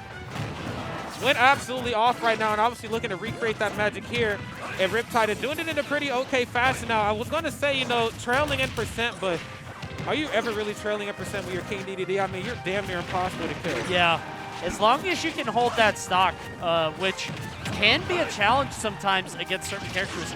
I just realized that we went back to small battlefield, which I'm really surprised by. I feel like this really does not bode well for blue team. I feel like it's so much easier to combo day-to-day with these low platforms, with the small stage. I feel like this is a misstep on their part, but it's not too bad for them right now. Yeah, most definitely not. And I think it's because, and that's kind of like the duality of this stage here, especially with Koopa and DDD. When we have positioning, it's going really well. Yes, good Nobody point, can work around Gordo. Nobody can work around Cannonball. Nobody can work around any of that. But when things are going bad, shit like this happens. They go really bad, yeah. It's off the rails. That's tough. You saw Pandarian. They got hit by a back air from Junior. Have to imagine they would have died, but Day-to-Day saving them with that grab. Doesn't matter, though. That'll do it. Okay. Nice. Rapid jab. Up air. Okay, I thought we were going to see up smash, but that was actually really great synergy. You got to time that jab. See Mario going to land unfettered. Really nothing doesn't eat too much of a punish. Yoda Cage opts to go for Pandarian instead. And DDD again, the guy to watch, 130. If they lose that stock quickly, Adamus is going to be in a very bad spot. Pandarian on the edge guard, trying to go for the down air. Not going to happen. Charges the forward smash. Excellent job by Yoda Cage to disrupt. I got to say, man, there's a lot of things that we've kind of shaken out of our systems from early Ultimate. Forward smash at the ledge by Ivysaur ain't one of them. No. Everybody still gets hit by that, so that was very smart. When you got multiple jumps, you know what, just jump off stage and reset the situation. Yeah. Plus, you have a teammate. So right there, one of the techniques you see Adamus and Yoda Cage using. So DDD's inhale works by weight. So the heavier the character he inhales is, the stronger the hit is. And with Junior being pretty heavy, it means that star is a viable KO option. He might swallow up his teammate and then just spit him back out for a kill. Oh, wow. Uh-oh. Oh, God, everybody's dead. Yeah, stocks are just, stocks are flying. All right, well, even stocks here all around. Who's going to make the biggest play first? Pandarian kind of in the hot seat right here. I mean, she's done really well, but, Ivysaur can only do so much, and we haven't seen really Charizard at all. I would imagine the character's going to come out here pretty soon. Yeah, I feel like Pandarian is, like you said, she's in the hot seat. 100% has to watch these. Yeah, you could see Yoda Cage just a relentless going to the top, trying to find this kill. They're really chasing her down specifically. Yeah. You can watch it in their gameplay, but it doesn't matter because a bit of a sleight of hand there. Despite going for Pandarian, it looks like Ludo drops the stock first. And now, looks like it's just a matter of time. Yoda Cage, alive you are not. Living up to the name there, wow. Yeah. Great stuff right there. I mean, again, Pandarian, phenomenal player. Yep. But this is doubles, and I got to be honest, the Ivysaur was really good, but there was just a couple exchanges where I'm like, Ivysaur is taking a lot of percent here a little too early. Yeah. You know what I'm saying? And in singles, you can certainly survive a lot longer because I can space with like Nair, I can space with back air, I have Razor Leaf. All those tools a lot more viable in singles. And I guess, the aerials are good in doubles as well for passing. Sure. But if you're not using that to kind of space properly, because I think your teammate's really counting on you to be the one that's going to survive. Yeah. Because only one can really go in and go ham. One has to stay back. Yeah, I think Ivysaur just sort of can struggle in that sort of scenario. I think that's just a really awkward matchup. Yeah. Being DDD and Junior, because Junior has very bursty, immediate options. Is able to dash in, try to do like a retreating forward air, try to just go in with cart, something like that. And I think Ivysaur can have difficulty spacing out because you don't want to just throw something like Razor Leaf, right? Because that might hit your teammate. That's right. Mario has to go in there. Ivysaur definitely looked like the comfort character for Pandarian for most of that set, just rocking with Ivysaur. But yeah, at the end of the day, it felt like You're not taking stocks. Yeah, it's just you're not really getting KOs. Mario can struggle to do that too. Obviously, there are some reliable mainstays, but I mean, once you get to a certain percent, you know what Mario wants. Yeah, you he's know? looking for up smash. He's looking for some very simple things. And the same can be said for Ivysaur, but Ivysaur needs like, kind of like Young Link earlier, they kind of need that hit into something, or they need to be isolated from the other half of doubles so they can beat you up one-on-one. And when you take that away from Ivysaur, it's like, well, if I just need a KO, I should probably switch over to Charizard. But then you're going to get, oh God, then you're going to explode. Yeah, then you're going to explode because now you're big, and you switch to Charizard so late. It's like, survivability, are you really about to play into that right now? So, I don't know. All in all, though, big shout out to both of those two players. They played very well. Atomisk, of course, Yoda Cage. I mean, what more really needs to be said about them two? Legends in their own right. Yeah. And bringing us something a little bit different in doubles. You don't get to see a lot of Bowser or Morton Koopa, excuse me. Morton and King DDD. What's funny is Yoda Cage is just, if you look at the disparity in terms of, I like your shoes. They're just solid. Oh, you like my Super nice. Marios? Yeah. He's got the. Can we get them on the? I think we're about to. Yeah, can I show 'em get up? the Super? Check it out. Oh, sorry. You know you get the coin on the bottom. Check There you it go. out. Yo, Ooh. thanks. Oh, hold on. Can I hit them angles with your phone out? Something like your favorite. Sorry. But no, I feel like OnlyFans coming soon. I feel Only shoes. Yeah. I feel like with Atomisk and Yoda Cage specifically, like that's such a difference in terms of like generation. You know what I mean? Absolutely. Atomisk, like you were saying, he was around from before you were around. Yeah. He's around from before I was around. Well, and that's I got saying a in lot. 2009. Oh yeah. my God. So that guy has been just in the game forever. Yoda Cage a bit younger, you know what I mean? That's right. Playing junior. I don't know if they got started in Ultimate or Smash 4, but either way, not around since, you know, the previous game. So it's always good to see that level of, you know, sort of having different teammates in terms of when they got started. And here we got Wadi and Hungry Box. One of the strangest team combinations you'll see. Definitely. And then, of course, we got two, on the opposing side, two other Ultimate mainstays, Goblin and a Schroeder. This should be good here. So it's going to be a Roy Greninja, I would imagine. But I know Schroeder also plays Mario too. And then it's going to be, of course, Jigs and I almost said of course, actually. But Wadi does play a really good Wii Fit. And a really good Jigglypuff, too. I was going to say, Wadi also plays Jigglypuff. So, I mean, I doubt it, but maybe, you know. Perhaps. Here we go. Let's get it started. So Wadi and HBox, this is, I feel like this is a team you don't want to lose to. No. Because I feel like it's like, you know people are going to laugh at you. But let's not forget, these are two very talented players. Obviously, HBox much more notable in Melee, but has been playing so much Ultimate since quarantine started. Meanwhile, Wadi, despite his persona as a guy who, you know, doesn't know much about the game or gets beat up a lot, let's not forget, he was, I believe, top 20 in the world without owning a Switch. Yeah. I remember reading something, too, that he was winning Xanadu's in Smash 4 with solo Jigs. Was that true? I don't know about that part, but I know he was farming. He was doing well. Okay. Yeah, I mean, you get a player like that, I mean, there's not really much more you can say about him that hasn't already been said. I mean, sponsored for a reason, right? He's still with Panda Global? Yes, sir. Okay, thank God. Y'all hiring my chance? We'll talk about it later. In the meantime, though, yeah, you know, the Double Roy team doing kind of what I expected them to do. Of course, they're going to blow up the opponents, but they're also going to get blown up, too. So, you know, it's not enough to have the team synergy in terms of combo ability. You know, you also have to have it in terms of saving each other as well, because let it be told, Roy is going to need a lot of saving. Yeah, no question. Roy is just so easy to combo, so easy to pass back and forth. And Roy isn't great at saving himself in that way.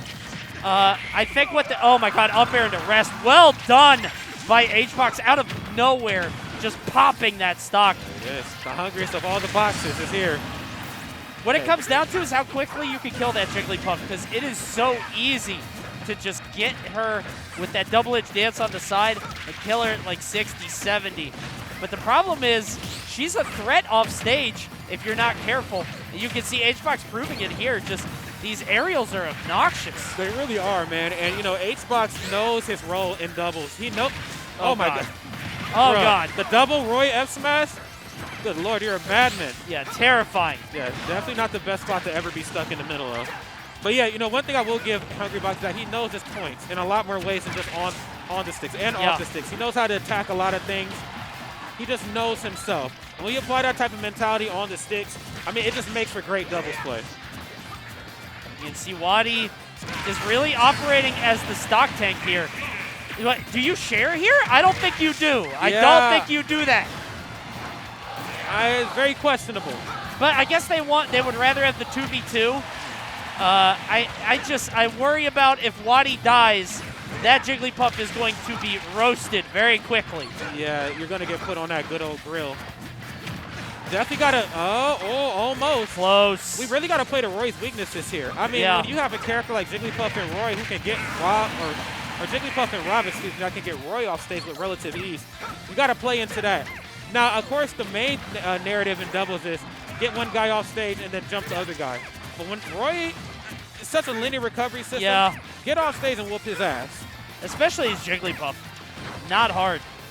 129 here. I don't know, dude. This is still very scary.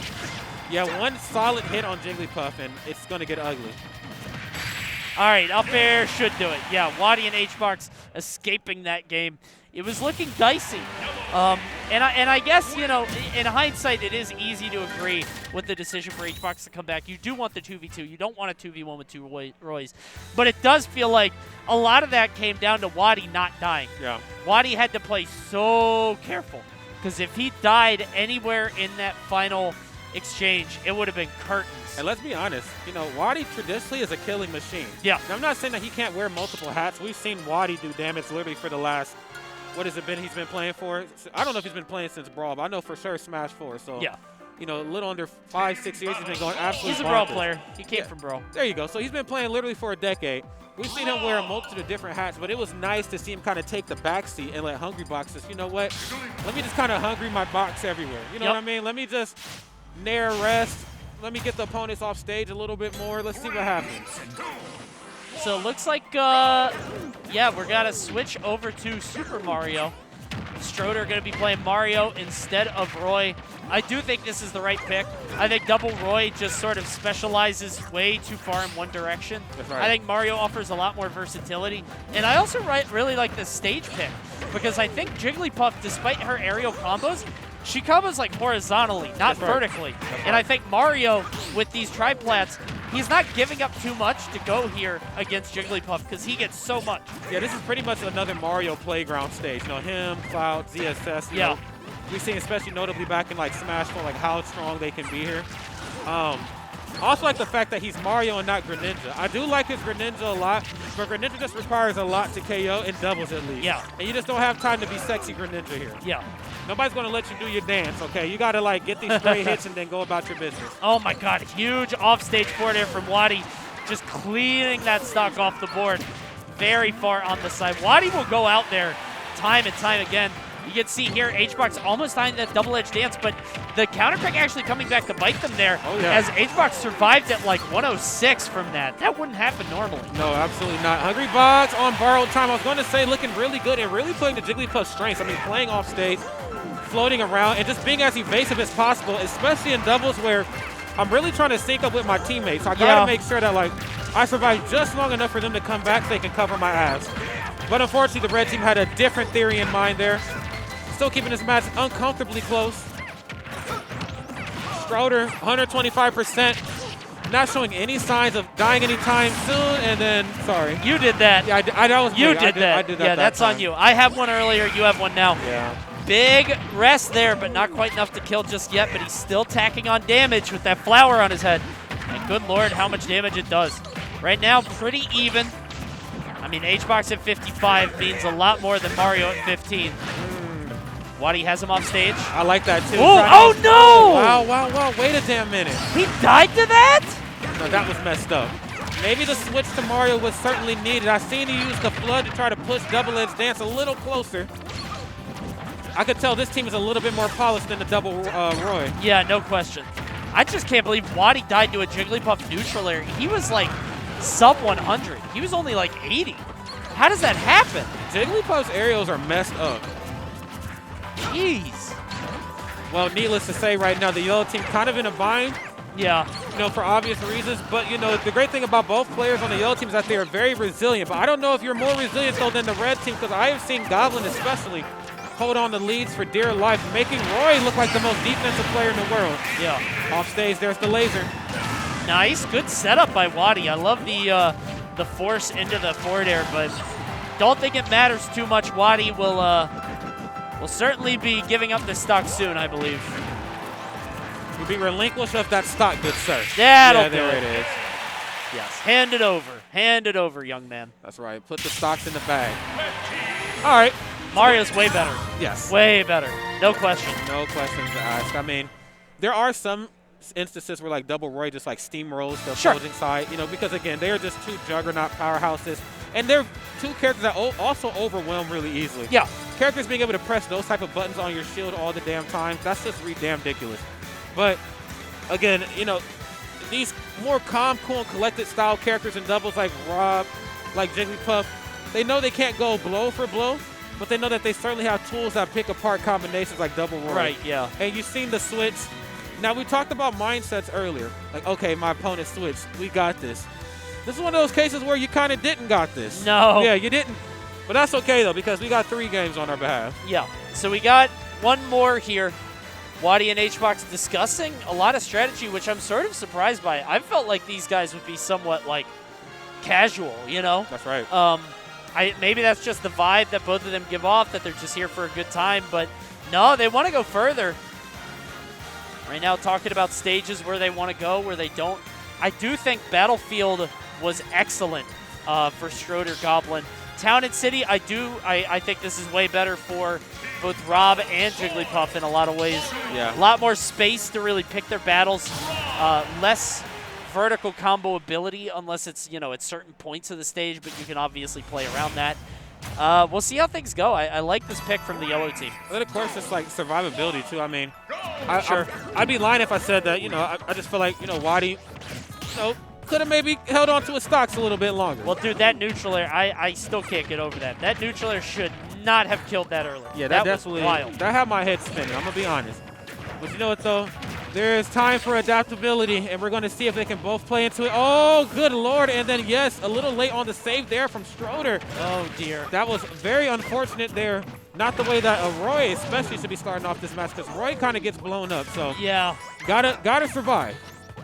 Yeah, I feel like the combos are going to be bad for him early, too. But right now, he's doing a good job of holding his stock. He's just, like, doesn't want to take any unnecessary damage. If he could just keep his percent low, try to keep his feet on the ground, don't jump, because both of these characters will eat alive empty jumps. They're waiting for the anti-air, but that's kind of the tough part about Roy and pretty much most of the Fire Move characters. Their approach options are very linear, and right. the magic starts out as short hop something. They get one hit, and then they can really get the, they can really get the fire going. But unfortunately, especially Jigglypuff, you jump incorrectly around her, and you're going off stage. God, I was saying Goblin has been doing such a good job of not taking any damage. He was at like 12 or 15 for so long. And then just one string put him up to 44. Well done by Schroeder, though, getting Hungry Box's stock off. But I think because Goblin stayed alive for so long, that now it's looking much more doable. Especially with that nice little 2v1 combo there. Playing the 2v1 doubles game the way it's supposed to. I got one guy off stage. Probably going to take him a while to get back. Let's see what Jigglypuff has to say about it. The H-Box really lives and dies by his rests here. Oh my god, the back air clears the board. Okay. Everybody is gone, but this is great for the red team as Goblin still only 75, now 85% on his second stock. Gotta watch that shield though. Pound attack chipping away.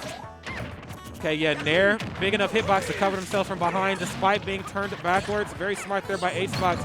Schroeder, though, holding down that top platform as proficiently as possible. The imminent threat of forwarder, forcing two characters with great recovery systems, mind you, to recover pretty awkwardly.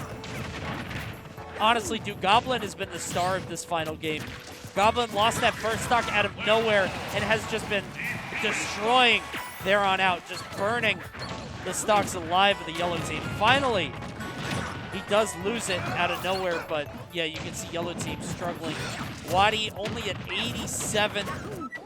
I mean, like, he's just so high up for being on final stock.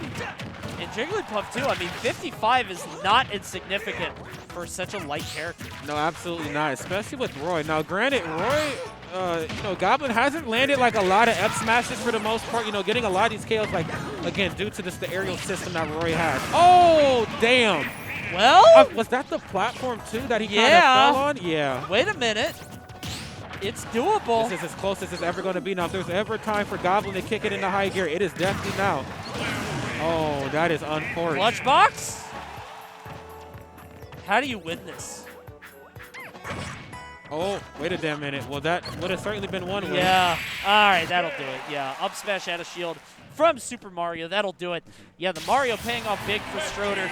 Double Roy was certainly not the play, but Mario comes through and makes everything right. That's right. As he should in the video game universe. Great stuff right there to all 4 individuals. Hungrybox, Wadi, of course, 2 prolific players, and they're always going to put on the show when they're on the stream. But, you know, I got to be honest, you know, Stroder, Goblin, that's just a very aggressive-ass team, dude. Like, Mario, Greninja, Roy, Double Roy, like, those are very in-your-face. And I'm not saying that that's bad, you know, for players like Hungrybox, but as talented as Hungrybox is, Jigglypuff is certainly Jigglypuff in this game, no matter how bad we want her to be phenomenal. You can't get away from it. No, you can't, man. You can't get away from Jigglypuff doing Jigglypuff things, and that's sort of the issue that you run into there, where, I mean, I feel like as talented as Wadi and HBox are, at the end of the day, it's like they just ran into Roy Mario, and they're strong. You know? That's a good team. Yeah. I mean, team, a lot of damage. Kind of force them into some awkward spots, too, man. Like, again, using forwarder right at that top platform, you would think, I'm Rob and Jigglypuff, like, I'm okay. Yeah. I can work around this. But when you got Mario at the top platform, Roy up underneath, now you're kind of in a pinch. Yes. You're like, I don't want to get F smash. I don't even want to get, like, roll onto the stage, turn around F tilt by Roy at the ledge. And I definitely don't want to get my just everything forward aired into the oblivion. So the threats are so vast and varied that, like, that's the issue. Like, they just cover each other so well. So well done to Stroder and Goblin. They're going to move on. Meanwhile, Wadi and HBox is going to drop down to losers. Yep. But we got another match coming up for you very shortly. I'm going to go take a peek. Nice. Hold on. This is the real PG stats, y'all. Yeah, I was going to say a little bit of info. Okay. Oh, Gabriel. Gabe Spargo. Epic Good Gabe. stuff. All right. Thank you. Epic Gabriel and Spargo are taking the seat. Nice. 2 very young players. Rob and, I guess, Pyramithra. Spargo having a hell of a showing at Summit, getting top 3. I felt like, genuinely, Spargo might win the whole goddamn thing. Think so? Seriously. I thought he was going to win Summit. After Summit, I'm kind of a betting man, too, in that direction. Yeah. Spargo is very young, and obviously has a lot to learn in terms of, you know, just sort of experience. That's right. But the talent is undeniable. It's good, and it's only getting better. I remember when we all first got hip to Spargo. I think it was like 2018 or 19, and they were like, yo, Spargo's been whooping ass up in SoCal, you know, beating all the legends. And I'm just like, all right, let me see this kid. Then he showed up to CEO, and I was like, oh, he's nice. Yeah. This wasn't all hype. This just wasn't, like, you know, people like to clip stuff to Twitter, like the one cool combo. I'm like, this is a walking, talking cool combo. Yeah, this is real. That's the thing. I feel like a lot of people just sort of, myself included, when I hear that stuff, I'm like, come on. How nice are you? You know what I mean? Like, it's just, you have a little bit of doubt because you always hear about this stuff. Yeah, right? that might be the old man in us. We're just like, what are you gonna do? What are you gonna show me that I haven't seen before? That's right. But Spargo has some stuff. Yeah, he has a lot of stuff. We're gonna see him very soon. Did not get a chance to see his opponents, so we'll see Spargo and Gabriel. I assume, Gabriel can play a lot of characters, but probably Rob. Meanwhile, Spargo and Pyramithra taking the character to new heights. I would imagine to be this late in bracket, they're probably going up against somebody pretty damn good. Are they going to be better than Spargo and Gabe? I mean, now that's asking for a lot. Yeah. But it looks like we got Beast and Citadel. Oh, there we go. Okay, yeah. Yeah, Beast and Citadel. Beast, a prolific Pokemon trainer player from Jersey, if I'm not mistaken. New York. Oh, no, New York. New York. Yeah. Tri-State, whatever. Tri-State. Yeah, you know how they are. Yeah, it's New York. I'm like, all right, my bad. Meanwhile, on the other side is Citadel. Going to be playing Ridley. Good luck. I feel like that's a difficult thing to do in Ultimate 22. I love the view of Ridley and Charizard. That's true. Like, together. It looks like Ridley he's like the beef jerky, and Charizard is the steak, you know? Yep. He looks like he's been dried and left out. Yeah, I kind of share a similar sentiment with you, bro. Like, you know, when Ridley's getting his ass beat, I'm just like, damn, man, we fought Sakurai for years, or Sakurai, excuse me, we fought Sakurai for years for this. But then, like, when it's working, you're like, damn, like, you know, Ridley at top level, Ridley played properly, looks like the best damn character in the game. Yeah, it's just very rare to see that, unfortunately. See, this is a very long button check, but the buttons have been checked, the hands have been warmed. We're going out to game 1 very soon. Let's get it. I hate that song. That's my least favorite victory theme in the game. Is it really? I hate that one. Yeah. What's your favorite? It used to be Melee Ness. I love Melee Ness because he is like violins. Oh, yeah. I don't know, dude. I would have to think about it. Oh, Star Fox maybe. Okay. Fox is nice. Dark Pits is good too. That was pretty good. I was like, oh, that's badass. Because his is the only one like that. The other ones have their own. Yeah. I'm a fan of the banjo one, but I don't get to hear it a lot. You know, banjo's not great. No, he's not a great guy. You know. All right, next up, we got Mythra and Pyra. Of course, he's going to be leading off with Mythra. Now, one of the things I'm curious about is Pyra Mythra in teams. The weird thing about this is that when you pick a character, let's say, you know, Mythra's Inkling, right?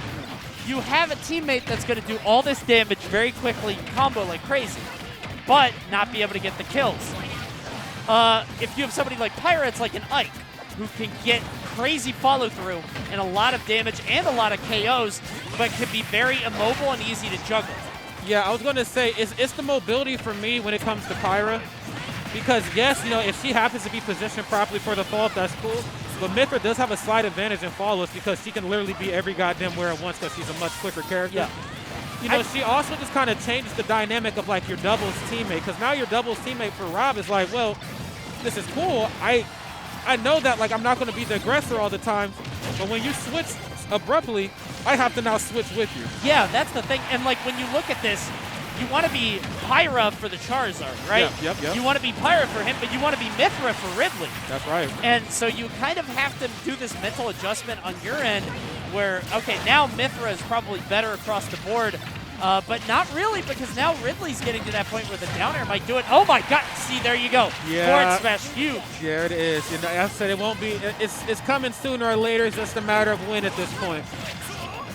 Well, you know what, though? The red team, though, still has a lot of fight left in them. If they can get this stock here off of Gabriel, which, again, is a very daunting task, they'll be good to go. But I think Gabriel certainly knows his role here. He knows that, you know, Spargo is just going to be absolutely bonkers, and I'm just going to hold out on these stocks. I mean, I might take a stock or two. I might, you know, if I want to get a little handsy, I might. But for the most part, Gyro, excuse me, you know, laser, tactics like that, you know, these big-ass bodies on the red team can't deal with that for too long. And you just saw it there. Gabriel with some robbery off on the right side, getting rid of Citadel. It was looking so good for the red team, and then out of nowhere, that side B on the side of the rotor arm. There's another one. It's going to punish him for that flare blitz. There you go. And it was looking very good for red team for a moment, and now it's just totally flipped around. That up air from Pyra, just so fast, so strong, and that's going to do it. They win. Oh, wait. Hold on. He had 3 stocks. Never mind. He did, I didn't see Spargo with, or Gabriel with 2. Never mind. Gabriel was going It was not close. Yeah, no, it wasn't. It was not. It was quite the spanking for the red team. Yeah. You know, and we've seen characters switch. Like, there's, you know, Zelda, Sheik, God, who else? Pokemon Trainer. Pokemon Trainer, I guess, depending on what type of brawl you played, you know, whether casual or competitive. Samus, Zero Suit Samus. But I just feel like the switches are very lopsided, though, with Pyra and Mythra with these two. Like, they're a lot more specialized. Yes, very much so. I mean, even in that final instance right there, like, you have to also, as an opponent, make sure, like, okay, yeah, she hit me in the air, but which one of the two can get up here and hit me at this percent? Right, yeah. Yeah, I feel like with certain characters, so, like, when it was Zelda and Sheik, Sheik does the damage, and I guess Zelda's supposed to kill, but she was so specialized that she had such small sort of these kill opportunities with her weird aerials and things like that. So it's like, I feel like Zelda didn't really function that way. No. These two function very clearly in that manner. That's right. So here we go. Small battlefield. Oh my God! Opening Gambit, the Photon Edge. That's weird. Seriously. I mean, I guess you want to send a message in a major way. Just don't You got to watch what type of message you send, though, because, again, your Spargo and Epic Gabriel, two of the best players to ever pick up the sticks, especially in Ultimate. But this team here that you're going against made it this far for a reason as well. I would imagine they got a couple tricks up their sleeve. Yeah. And as you can see right now, Charles unfortunately taking quite the beating, and then it be your own people, Tony. Yeah, it really he blew up his dragon friend. Good Lord, what happened there? That's unfortunate. Tried to forward smash the opponent, got his teammates. Yuck. Yeah, not great. Okay, no forward air right there. Gabriel being very sneaky. Really utilizing the fact that Rob can stay out there for so long. That was such a good up smash from Citadel. Got right under Pyra. Pyra died at 100. Good. That's crazy. Good. Definitely don't need Pyra hanging around these parts here this late at night. Yeah. Up air, yeah. Oh, wow. 102? Wow, that is OD. Yeah, so this is a fast set. Stocks are just getting shaved off. This is nuts. Okay. Up smash. Okay, yeah, that was actually a really good roll. And I hate that I even had to say that, because obviously the better option would just be to hold shield. But I think in an instance like that, you're low on shield. You know that if you're holding it and one side's up smashing, you can bet your bottom dollar that their opponent is going to come and try to finish the job. Yeah. Love that flamethrower. That was good. Red team has so much stage positioning, but they lost it all there with that laser. You can see, it looks like it might just be a matter of time for the red team. I mean, like, the stock, they're only down one stock, but they are just so high in percents, and they're such big bodies. It's going to be so hard to maneuver around the stage with Pyre, with Bithra. There's no tech there from Citadel. Beast just stage spiking with the up B. Beast is gone now, and now Citadel is the last man standing. And that was that smash from Mithra, too, so yeah, she meant it. Up air. Oh, wrong direction, but we'll still take the damage, though. Ridley, of course, great recovery system for the most part, but it's very linear, though. Covers some good distance. Gets the back air. Okay. I mean, if it wasn't 3 stocks to 1, maybe. I don't know how Ridley does this. I don't know what world. Yeah, I was gonna say, I don't think Ridley does this at all, actually. No, like, in fact, if I had to guess, that's yeah. right. In fact, Ridley does not does this. Yeah. Ridley doesn't do anything there, and that's going to do it. Beast and Citadel looking strong at points, having moments, pockets of brightness and shining. Yep. Very small, though, because Spargo and Gabriel, good Lord, I would not be surprised to see them top 5, maybe top 3. I can see it. Especially with how great Spargo's been playing, like we talked about before the set started. Phenomenal run at BTS, phenomenal run online, and phenomenal literally offline as well. Yeah. And then, of course, Epic Gabriel, phenomenal singles player.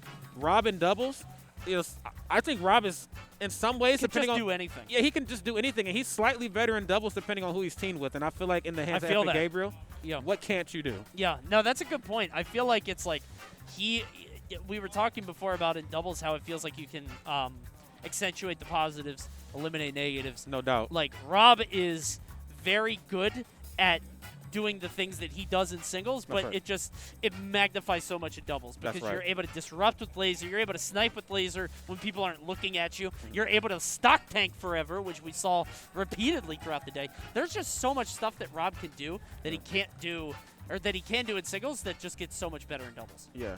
It's crazy. Oh, I think we're actually done. Oh, well, all right. Do it. Yeah, well, damn, Coney, I got to say, man, it has been a blast. I know we kicked off the world tour together, but, we were at home. I'm glad we're kicking in person. This is better. This is better. Yeah, I like having a a lot lot of fun here. This is fun, guys. Thank you so much for watching. We're going to swap out to some other casters, but for now, thanks for tuning in. Check it out. More doubles coming your way soon.